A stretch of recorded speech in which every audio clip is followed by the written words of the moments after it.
Hi, it's Dini.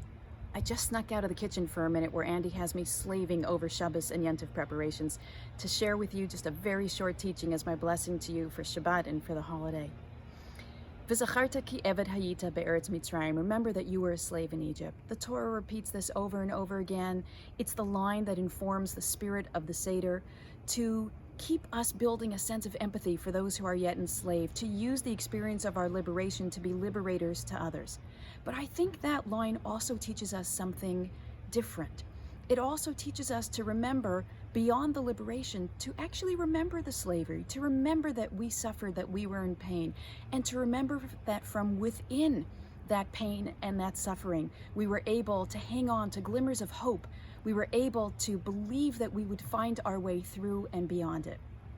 Our Seders actually replay the very first Seder that took place in Egypt.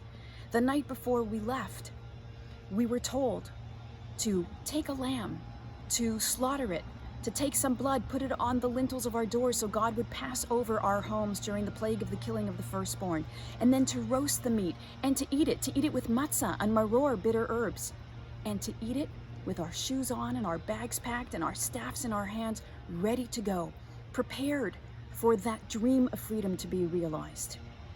It might have made more sense for that Seder to have taken place for the first time once we already reached the shores on the other side of the Sea of Reeds, once we actually got to a place of freedom. But no, it takes place right in Egypt, right in the midst of our slavery, reminding us that from even within our deepest pain, communal, societal, and personal, that we yet have to hang on to those glimmers of hope. I think this lesson is so important for us as we enter our second COVID Pesach. It is precisely this lesson that sustained us through the loneliness and through the isolation of the last year, through the vulnerability and the fragility and the fear of the last year, keeping us tethered to this belief that we will find our way through it.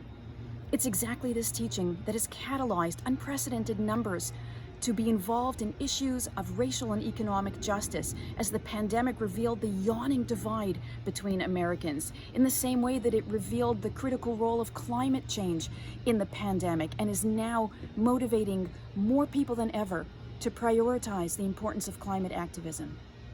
It's this teaching that keeps us hanging on to the belief that we can work for and realize peace in Israel and Palestine. It's the same belief that keeps us hopeful that in spite of the tragic shootings in this country over the last 2 weeks, that we can see our way through and beyond the violence that guns wreak on our lives. It's what keeps us hopeful that whatever personal darkness encompasses us, that we nonetheless will see our way towards light. As the Haggadah teaches us, Hashata Avdei, L'shana Haba'a B'nei Chorim. This year, now, we may yet be enslaved. But next year, L'shana Haba'a, maybe even tomorrow, maybe even later today, we can and will see our way to freedom. I wish you a Zisen Pesach. I wish you a Chag Kasher V'Sameach. I wish you a sweet and meaningful and liberating Pesach. And I gotta get back to the kitchen. I hear my taskmaster calling. Shabbat Shalom. Good Yontif.